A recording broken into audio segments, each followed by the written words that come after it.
जी ने पूछा कि इनमें से दलित कितने, तो स्वयंसेवकों ने कहा हम तो सब हिंदू हैं, जाति पूछते नहीं है। फिर भी आप कहते हो तो मैं अलग अलग जातियों का नाम लेकर के पूछता हूँ। तो उन 500 में से 100 लोग ऐसे निकले जो दलित जाति के थे।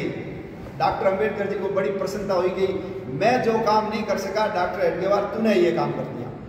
संघ के गुरुजी थे दूसरे सरसंचालक, उन्होंने कहा कि ये जो छुआछूत है ना, ये तथाकथित जो अपने आप को ऊंचा समाज मानता है उसके दिमाग में भरा हुआ फितूर है, वो फितूर दूर हो जाएगा तो छुआछूत दूर हो जाएगी।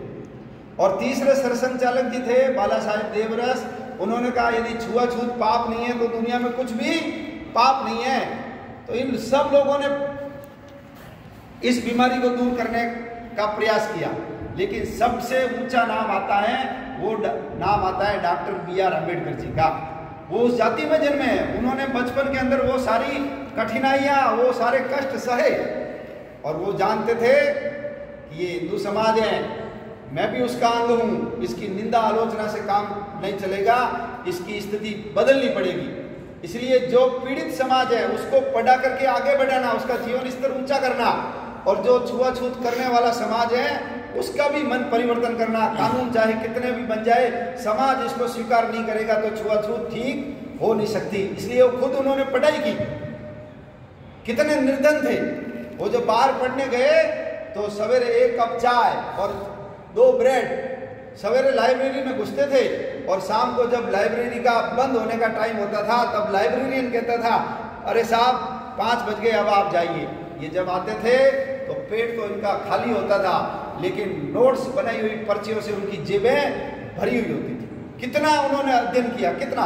उस समय भारतवर्ष में अंबेडकर जी जितना पढ़ा लिखा कोई भी व्यक्ति नहीं था।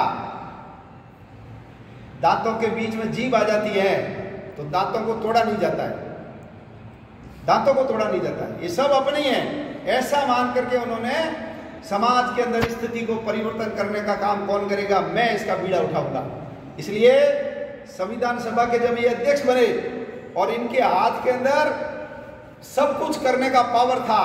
आप याद करो, आपके साथ कोई व्यक्ति गलत व्यवहार करता है और आपको जब मौका मिलता है तो बोलो उसको मजा चखाते हैं कि नहीं चखाते हैं? चखाते हैं। लेकिन अंबेडकर जी ने वो काम नहीं किया। उनके पास थी पावर पूरी, लेकिन समाज किसका है? समाज मेरा है, इसलिए मैं कोई इसके साथ गलत काम नहीं करूँगा। अंबेडकर जी जन्मे हिंदू, उन्होंने कहा मैं हिंदू जन्मा हूँ, मेरे हाथ की बात नहीं थी, लेकिन मरूंगा मैं हिंदू नहीं।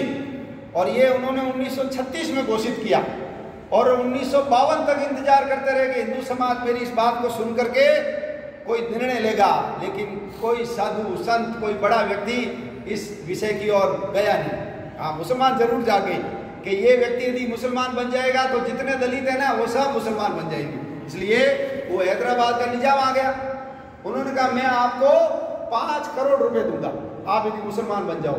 याद करो 1936 के 5 करोड़ आज की कितनी बड़ी रकम होगी।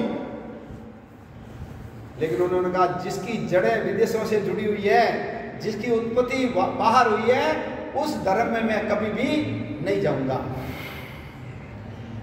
ईसाई भी आ गए, पादरी ईसाई बन जाओ। उन्होंने कहा ईसाई भी नहीं बनूंगा। क्यों? तुम कहते हो ना हमारे अंदर सब समान है, कोई ऊंचा नीचा नहीं है। मुसलमानों में भी भेद है और ईसाइयों के अंदर भी भेद है। यदि तुम ठीक होते तो तुमको अपने अलग अलग चर्च बनाने की जरूरत नहीं पड़ती। सिख भी आए तो उन्होंने कहा आपके बारे में मैं विचार कर सकता हूं, लेकिन अंत में उन्होंने बौद्ध धर्म अपनाया।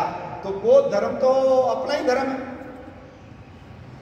यानी इतना विराट हिंदू का जो चिंतन है उसमें से एक दर्शन को अंबेडकर जी ने अंगीकार किया, बौद्ध धर्म। जैसे मैं आज जैन बन जाऊं, सिख बन जाऊं, क्या फर्क पड़ता है?